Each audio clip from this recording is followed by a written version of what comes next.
The basement smelled like wet concrete and cigarette smoke, and nobody in the room was breathing right.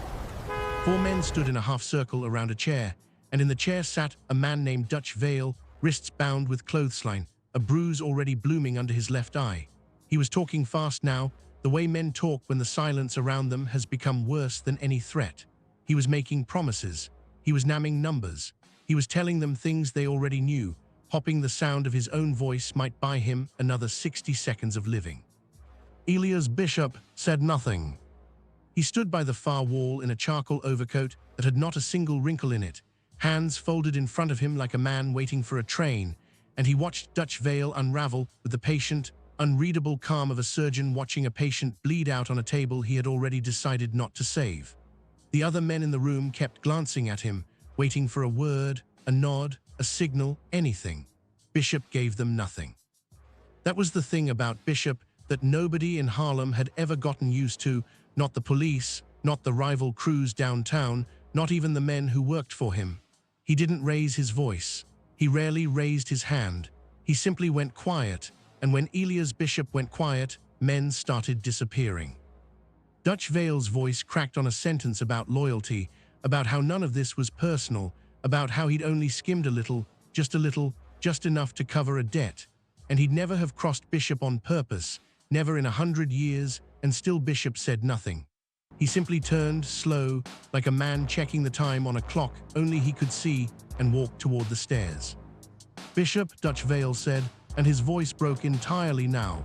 "Bishop, please say something." At the bottom of the stairwell, Elias Bishop paused. He did not turn around. "I already did," he said quietly. "You just weren't listening the first time." Then he climbed the stairs, and the door shut. And what happened in that basement after the door shut is a story Harlem would tell for the next 30 years, but never in Bishop's presence and never above a whisper. Upstairs, the night air was cold and smelled faintly of coal smoke drifting off the tenement chimneys, and Bishop stood on the sidewalk for a moment, buttoning his overcoat, looking up at a sky that held no stars over Harlem, only the dull orange glow the city threw back at itself after dark.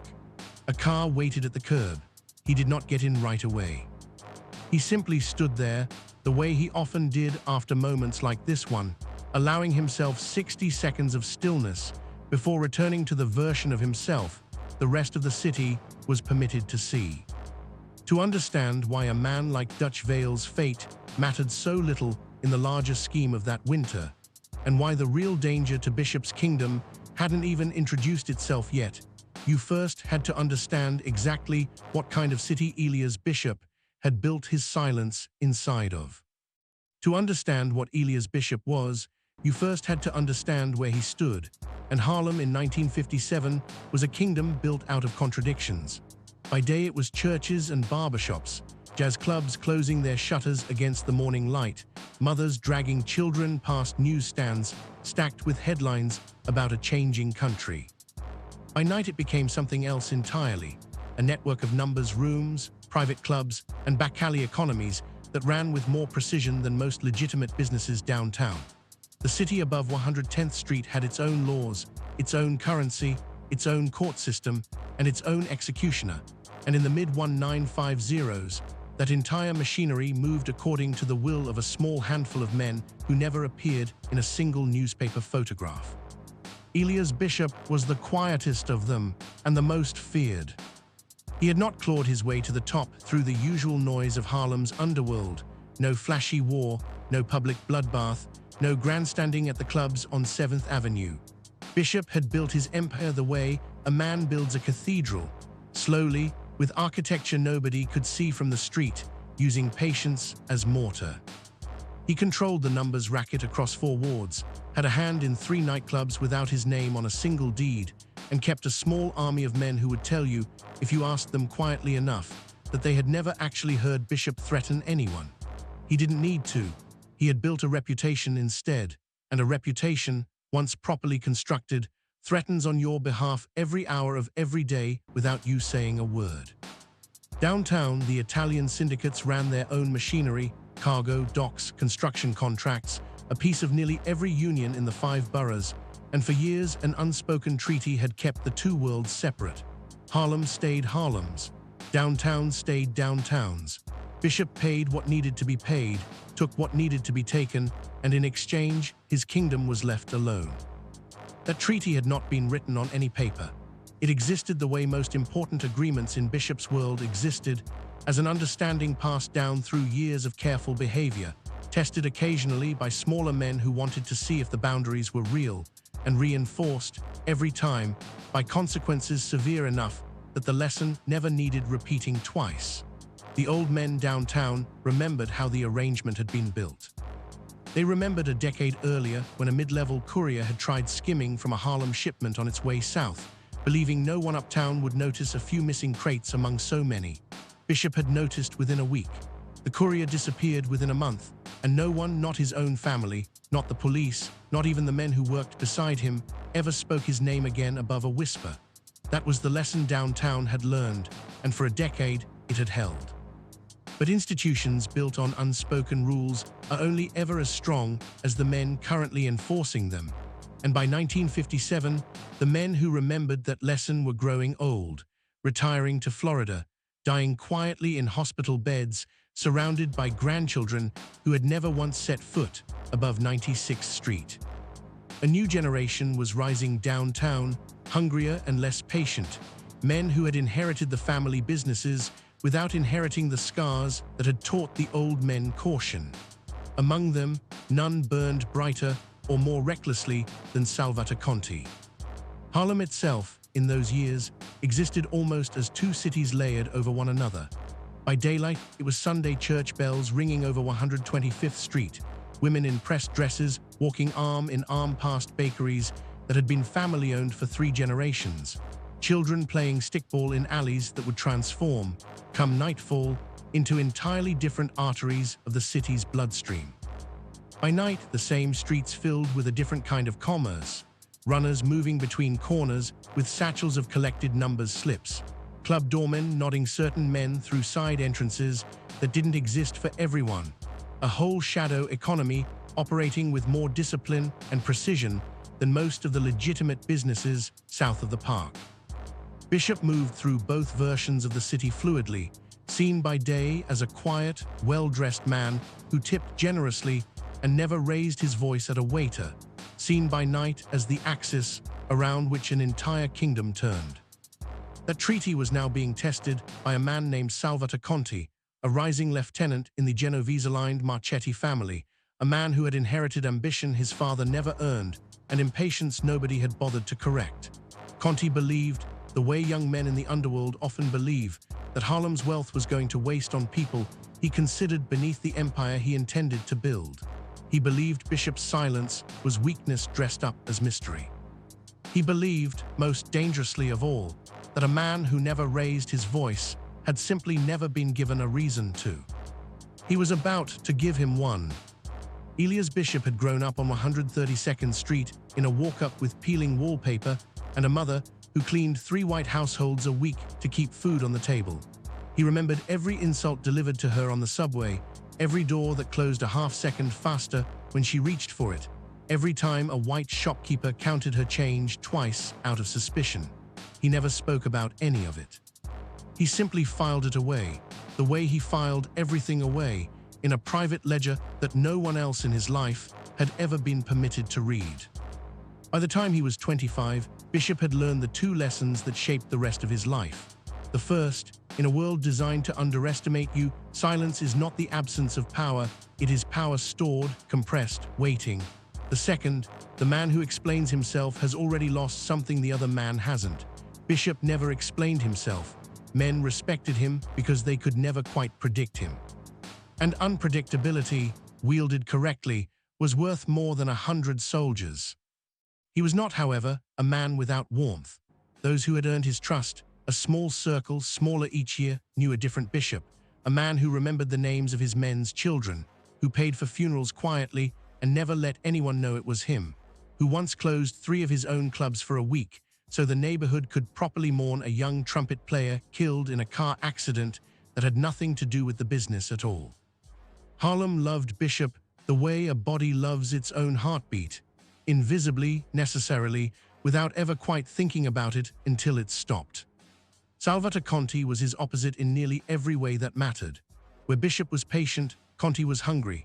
Where Bishop measured his words like a man counting money he intended to keep, Conti spent his freely, carelessly, the way rich men spend what they've never had to earn.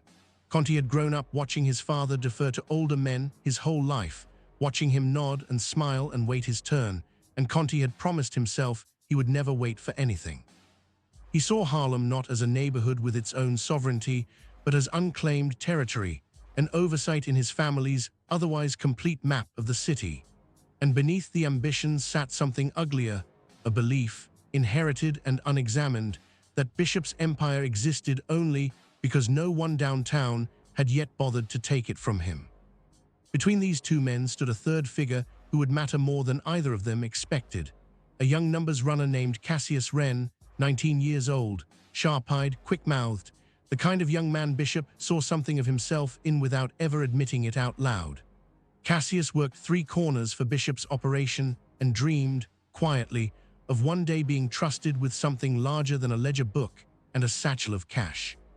He would become, before this story ends, the instrument through which Bishop's silence found its sharpest edge. There were others who orbited Bishop's world, each carrying their own private weight. There was Marva Holt, who ran the books for two of Bishop's clubs and knew more about the true architecture of his empire than any man in his employ, trusted precisely because she had never once asked for more power than she'd been given, and precisely because Bishop understood that loyalty freely offered was worth 10 times the loyalty bought with fear. There was Otis Reddick, Bishop's oldest lieutenant, a heavy-set man with a scar along his jaw who had fought beside Bishop back when the empire was still just an idea sketched out over late-night coffee in a diner that no longer existed, a man who worried, quietly and only to himself, that Bishop's patience might one day outlast his own nerve. And there was Reverend Micah Alston, pastor of a Baptist church on 129th Street, who accepted Bishop's quiet donations toward the church roof and the children's breakfast program without ever asking where the money came from, understanding, in the practical way that Harlem's clergy often understood such things, that the line between sin and salvation ran crooked in a neighborhood the rest of the city had already decided to abandon. On Conti's side of the ledger stood men shaped by a different kind of pressure. There was Dominic Russo, the family's eldest capo, a man who had known Conti since he was a boy playing stickball behind his father's restaurant and who watched his rise now with the uneasy affection of an uncle who suspects, but cannot yet prove, that his nephew is heading somewhere dangerous. There was Nicky Faro, Conti's most loyal enforcer, a man whose devotion came not from love of the family, but from a debt Conti's father had once forgiven him, a debt Nicky had spent the last 15 years trying to repay through unwavering, unquestioning obedience. And there was Conti's own father, retired now, watching from a house in Bensonhurst with the particular helplessness of a man who built something durable, and now has to watch his son decide whether to burn it down, proving he never needed the foundation at all. It happened on a Thursday night in late October, outside the Palm Room on Lenox Avenue, in front of nearly 40 witnesses. Salvatore Conti had come uptown, uninvited, unannounced, a violation of protocol so basic that even his own men exchanged uneasy looks in the car ride over. He walked into the Palm Room with 3 men behind him and found Bishop at his usual table near the back, nursing a glass of bourbon he had not yet touched, listening to a trio work through a slow number that filled the room like smoke. Conti didn't sit. He stood over the table, and in a voice pitched deliberately loud enough for the room to hear, he told Bishop that arrangements were changing. He told him that a new percentage would be expected on the numbers business, effective immediately, and that the docks and warehouses Bishop had quietly used for over a decade would now require a separate fee, payable to the Marchetti family, or Bishop could find somewhere else to move his merchandise. He said all of this the way a man delivers an insult disguised as a business proposal, and then, because ambition rarely knows when to stop, he added one sentence that would echo through Harlem for the next 6 months. Maybe it's time somebody who actually knows how to run something took over up here. The trio kept playing. Nobody in the Palm Room moved. 40 pairs of eyes turned toward the man in the charcoal overcoat, waiting to see what Elias Bishop, a man legendary for saying nothing, would say to an insult delivered in his own house, in front of his own people, by a man young enough to be reaching for a power he had not yet earned the right to hold. Bishop looked up at him. He studied Conti's face the way a man studies a hand of cards he already knows he's going to win. And then he did something that unsettled the room more than any threat could have. He smiled. "You finished?" Bishop asked. Conti, thrown by the calm, said that he was. "Good," Bishop said, and picked his bourbon up for the first time all night, and drank it slow, unbothered, while Conti stood there with nothing left to say and no exit that didn't look like retreat. Finally, Conti turned and walked out, his men trailing behind him, and the moment the door shut behind them, the whole room exhaled at once, except Bishop, who simply set his glass down and returned his attention to the trio on stage, as though nothing at all had happened. But something had happened. Everyone in that room understood it, even if they couldn't yet name it. Conti had made his insult public, and public insults, in Bishop's world, demanded a public answer. The only question now was what form that answer would take and how long Bishop would make Conti wait for it. For 3 weeks, nothing happened, and those 3 weeks were the loudest thing Harlem had heard all year. Rumors moved through the neighborhood the way weather moves through a valley. You couldn't see where they started, only that suddenly everyone was standing inside them. Some said Bishop was assembling men from Philadelphia. Some said he'd already reached out to a rival Italian family to broker a deal against Conti from the inside. Some said Bishop was simply old now, tired, and the insult at the Palm Room would go unanswered because the fire that had built his empire had finally burned down to embers. Cassius Wren heard all of it on his corners, collecting slips and folding cash into his satchel, and none of it made sense to him. He'd been running numbers for Bishop's operation for 2 years, long enough to notice things other people missed. He noticed that Bishop's men hadn't slowed down at all. If anything, collections were happening earlier, tighter, more precisely than before. He noticed that 2 of Bishop's most trusted lieutenants had quietly stopped appearing at their usual clubs. He noticed, one cold evening in November, a black sedan parked for 6 straight hours outside a warehouse on 145th Street that Conti's family used to move liquor south, with 2 of Bishop's men inside doing nothing but watching, taking notes, saying nothing. Bishop wasn't idle. He was building a case the way he built everything, invisibly. Inside the Marchetti organization, a different kind of pressure was building. Conti had expected Bishop to respond one way or another within days. He'd expected a threat, a counter-demand, even a bullet through a car window, something he could point to and say, "See, this is why we need to finish what I started." Instead, he got silence, and the silence began working on him the way it worked on everyone Bishop ever chose to ignore. He started drinking earlier in the day. He started snapping at his own men. He sent 2 separate emissaries uptown to test the waters to see if Bishop was quietly assembling a counteroffer. And both emissaries came back with nothing, no threats, no deals, no acknowledgement that the confrontation at the Palm Room had happened at all. Otis Reddick came to Bishop's office above the Palm Room one night in mid-November, closing the door behind him with the careful deliberateness of a man about to say something he wasn't sure he had the right to say. He asked Bishop plainly why they hadn't moved yet. He reminded him, as if Bishop needed reminding, that every day of silence was a day the streets spent wondering whether Bishop had lost his nerve. And nerve, once the streets believed it was gone, was almost impossible to earn back regardless of what you did afterward. Bishop listened to all of it without interrupting, the way he listened to everything, and when Otis finished, he asked him a single question in return. He asked him what would happen to a fire if you fed it everything you had all at once, versus what would happen if you fed it slowly, patiently, log by log, until the blaze was too large for anyone to put out. Otis had no answer for that, because there wasn't one that argued against Bishop's logic, and he left the office that night still uneasy, but quieter about it. Marva Holt, meanwhile, had begun quietly rerouting certain transactions through accounts even Otis didn't know existed, at Bishop's private instruction, building a financial trail that would matter more in the weeks ahead than anyone in the organization yet understood. She never asked what it was for. She simply did the work, precisely, the way she always did, and filed the records where only Bishop could find them. Reverend Alston, for his part, noticed something too, a man he didn't recognize, sitting in the back pew 3 Sundays running, listening more to the congregation than the sermon, the unmistakable posture of a man collecting information rather than seeking grace. He mentioned it to Bishop after service one week, carefully, the way a man mentions something he suspects the other party already knows. Bishop only nodded and thanked him, and the following Sunday, the stranger did not return. Whether Bishop had him removed or simply made it known that Harlem's churches were not to be used as listening posts, the Reverend never learned, and he found, in the end, that he preferred not knowing.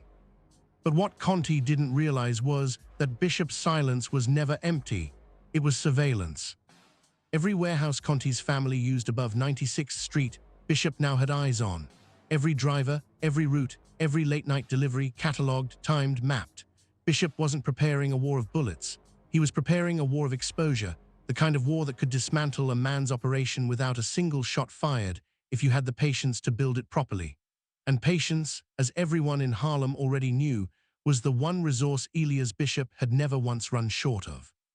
They thought it was over. It wasn't. It had barely begun. The move came on the second Sunday of December, and it came so quietly that Conti didn't understand what had hit him until it was already over. A federal customs inspector, a man nobody in Harlem had ever heard of, a man who owed Bishop a favor so old neither of them remembered exactly how it had started, flagged a shipment moving through a Marchetti-controlled dock. Nothing illegal was found. That was the point. The inspection itself and the 2-day delay it caused was enough to trigger something far more damaging, a whisper, carefully placed in exactly the right ears downtown, that Conti's operation was under quiet federal scrutiny. Nobody could trace it back to Bishop. That was the beauty of it. He hadn't broken the treaty. He hadn't touched a single one of Conti's men.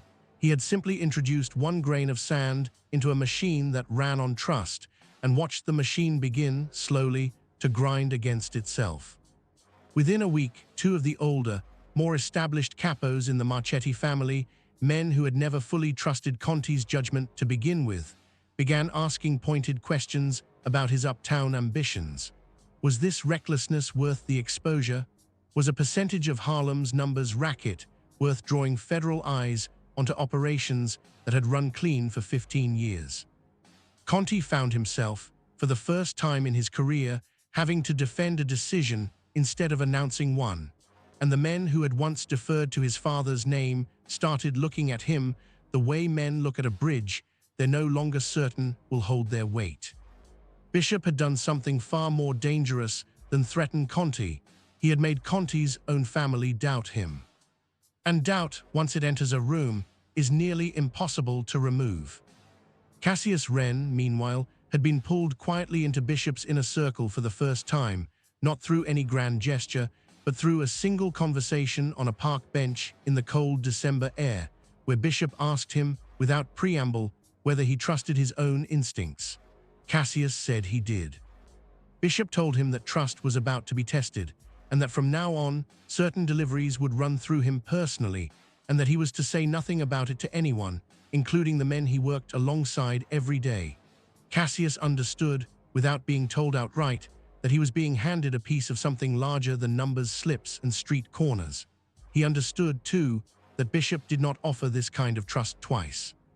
There is a particular kind of meeting that only happens in the underworld when a man senses the ground shifting beneath him, but cannot yet prove it, a meeting held not to solve a problem, but to measure how much trouble the problem has actually become. Conti called such a meeting in the second week of January, gathering 4 of his most trusted men in the back room of a social club on Mulberry Street, its windows painted black, its air thick with cigar smoke and unspoken anxiety. He asked them one by one whether they'd heard anything, any word from uptown, any sign of what Bishop intended, any hint of retaliation brewing behind that maddening silence. Each man shook his head. Nothing had reached them directly. But one of them, a younger soldier named P.T. Vellante, mentioned almost as an afterthought that a cousin of his working the Brooklyn docks had noticed unfamiliar faces asking questions about shipping manifests. Quiet, polite questions that nonetheless left everyone who answered them faintly uneasy afterward. Conti dismissed it at the time as nothing. Doc Rats always asked questions. That was the nature of Doc Rats. But the comment lodged itself somewhere in the back of his mind, the first small crack in the confidence he'd worn like armor since the night at the Palm Room. He would think of Petey's offhand remark again 3 weeks later when the customs delay hit, and he would understand, too late, that Bishop's silence had never once stopped moving. It had simply been moving somewhere Conti wasn't yet positioned to see. By January, the war had a shape, even if neither side had yet called it one. Conti, cornered and increasingly desperate to prove his instincts had been right all along, made his first real mistake. He ordered a raid on one of Bishop's smaller numbers operations on 118th Street, a message meant to show his own family that he could still strike uptown without hesitation. 4 of Conti's men broke into the back room of a barbershop that fronted the operation, beat the 2 runners working the counter, and made off with $1,100 in collected slips. It was, on paper, a minor loss.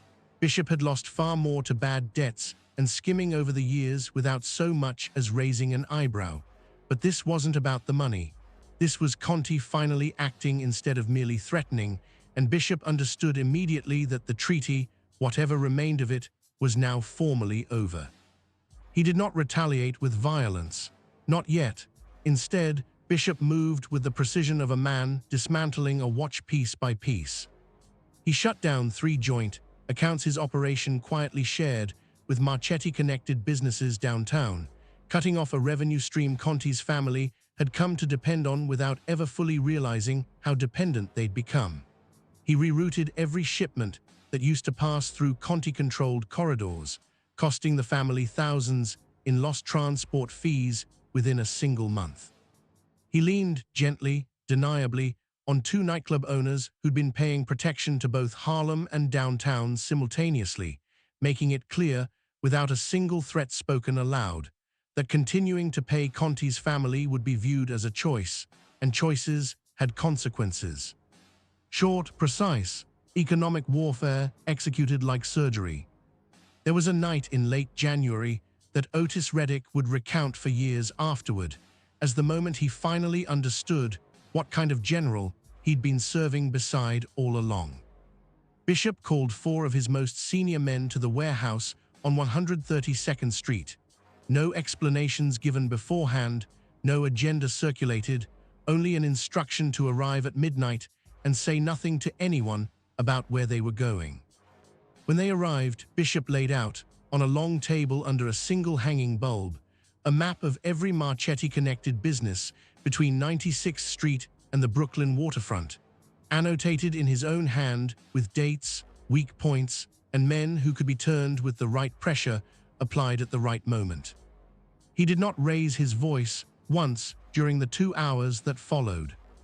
He simply assigned tasks the way a general assigns divisions before a battle nobody else in the room had realized was already underway. This club's liquor supplier would suddenly discover better terms uptown. This shop owner would learn that continuing to pay 2 masters was no longer a viable arrangement. This driver, who owed money to a Harlem loan shark, would find that debt forgiven in exchange for a small, quiet favor involving a shipment schedule. Each instruction was surgical. Each was deniable. And each one, taken individually, looked like nothing more than the ordinary churn of neighborhood business. But taken together, over the following 3 weeks, they amounted to the methodical starvation of Conti's uptown ambitions. Conti felt the walls narrowing before he could name why. Money that should have arrived on Friday arrived Tuesday instead, smaller than expected. A delivery truck he depended on for 2 years suddenly needed repairs that kept it parked for a week. A club owner who'd paid him faithfully for 6 months began finding reasons to delay, then avoid, then finally stop returning his calls altogether.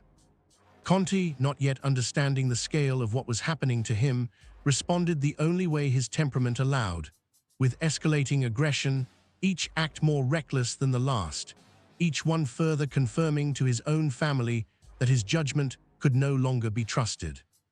It was during this stretch that Nicky Faro, still loyal despite his private doubts, made one final attempt to pull his boss back from the edge.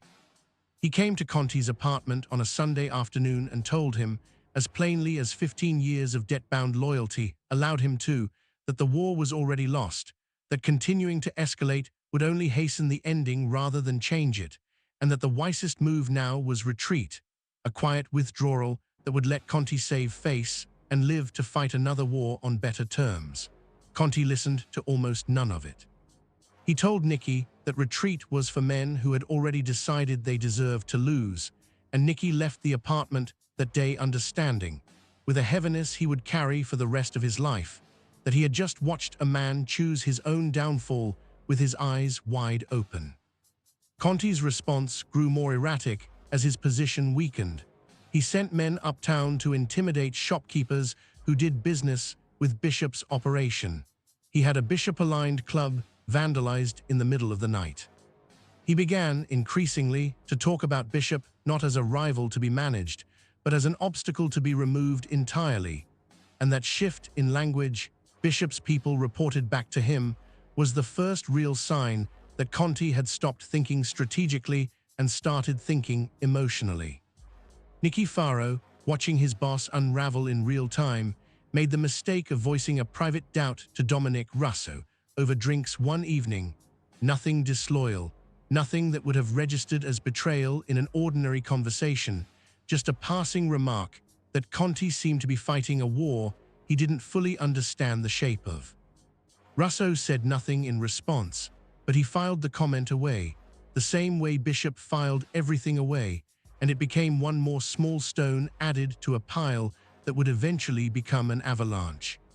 Uptown, the mood among Bishop's men had shifted from anxious to something closer to grim satisfaction. Otis Reddick no longer asked why Bishop hadn't moved. He could see now exactly what Bishop had been building, and he found himself, for the first time in months, sleeping through the night without the low hum of worry that had kept him awake since October. Cassius Wren, meanwhile, had been given more responsibility with each passing week, small deliveries at first, then larger ones, then conversations Bishop allowed him to sit in on that he would once never have been permitted near. Cassius understood he was being tested, shaped, prepared for something, though he did not yet know what, and he carried that uncertainty the way a young man carries the weight of a door about to open. Bishop had been waiting for exactly that. They didn't know it yet, but the war was already decided. It had been decided the moment Conti stopped calculating and started reacting. In the last week of January, Bishop summoned Cassius Wren to a warehouse on 132nd Street, the same street Bishop had grown up on 3 decades earlier, and handed him a single manila envelope. Inside was documentation, dates, routes, names, dollar amounts, evidence, carefully assembled over 3 months, proving that Conti had been skimming from his own family's shipments to cover gambling debts he'd kept hidden from everyone, including his own father's former associates. Bishop had known about the debts for weeks. He had simply been waiting for the precise moment when revealing them would do the most damage. "You know what to do with this," Bishop said. "It wasn't a question." Cassius nodded and understood in that moment exactly how far Bishop's silence extended, and exactly how loud it could become when he finally chose to let it speak. The envelope reached the hands of Marchetti's oldest capo, a man named Dominic Russo, on the first Friday of February, delivered by a source that could never be traced back to Harlem. Russo had known Conti's father for 30 years. He had tolerated Conti's ambition out of respect for that history. He would not tolerate a man who had endangered the entire family's standing to cover his own gambling debts while lecturing everyone else about strength and territory. The confrontation that followed did not happen in the streets. It happened behind closed doors in a house in Bensonhurst, at a long table where Dominic Russo sat at the head, flanked by 2 other capos who had flown in from out of state on a day's notice. The manila envelope was spread open between them like an indictment nobody needed a courtroom to deliver. Conti's father sat in the corner of the room, saying nothing, his face carrying the particular stillness of a man watching a verdict he had privately expected for months finally being read aloud. Conti tried to explain the numbers away at first, a miscalculation, a temporary shortfall, a debt he'd fully intended to cover before anyone noticed. But Russo had spent 30 years listening to men explain away numbers that didn't add up, and he recognized the sound of a guilty man rehearsing a story rather than telling the truth.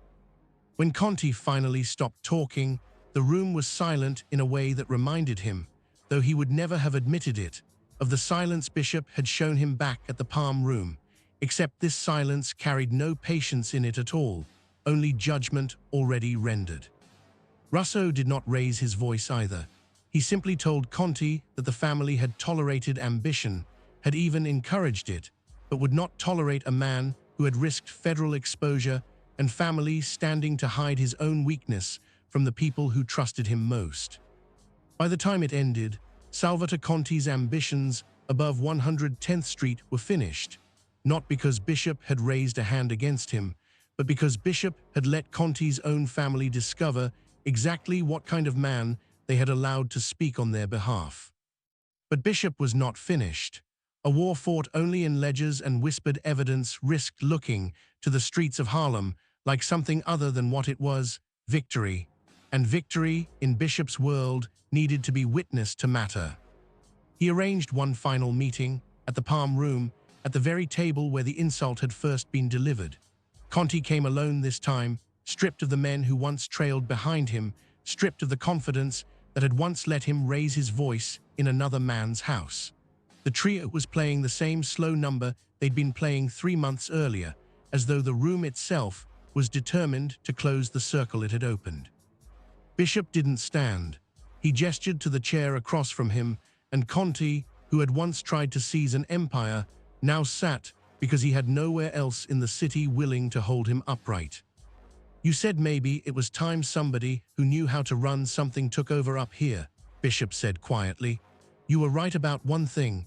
It was time somebody proved who actually knew how to run something." Conti said nothing. There was nothing left to say. "You're not going to be hurt," Bishop continued. "That was never the plan. I don't build my name on other men's blood if I don't have to. But you're going to leave this city, and you're never going to look north of 96th Street again as long as you live. And every man downtown who ever doubted whether Harlem could defend itself is going to know exactly why you left." Conti finally spoke, his voice smaller than it had ever been in his life. "This whole time," he said, "you never even raised your voice." Bishop allowed the smallest trace of something that wasn't quite a smile. "I never needed to," he said. "You did all the talking. All I ever had to do was wait for you to finish." Salvatore Conti left New York before the end of February, and the men who had once trailed behind him found new masters within the month, the way men in that world always did. Dominic Russo sent a quiet message uptown confirming that the old treaty would be honored, permanently this time, with a new understanding attached to it, an understanding that Harlem's silence was not an absence to be tested, but a wall to be respected. In the neighborhood, the story spread the way all of Bishop's stories eventually did, not through headlines, not through arrests, but through barbershops and church steps, and the slow, careful conversations of men who had learned long ago never to say too much about Elias Bishop, where the wrong ears might be listening. They said a downtown boss had come uptown looking for a war and had left without one, and that Bishop hadn't fired a single shot to make it happen. They said his silence had done more damage in 3 months than 100 gunmen could have managed in 3 years. They said, some of them, that this was exactly why nobody who mattered in this city ever tried Bishop twice. Cassius Wren, that spring, was given his own territory to run 6 blocks, a real title, and a seat at meetings he'd once only heard about secondhand. He would go on in the years that followed to become one of the most trusted men in Bishop's entire organization, and he would tell the story of the Manila Envelope only once, late in his own life, to a young man beneath him who was hungry for power and needed to understand exactly what patience could accomplish that hunger never could.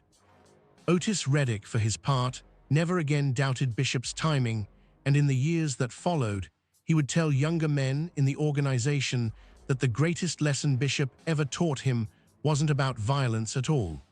It was about the discipline required to let an enemy's own weakness do the work that violence never could.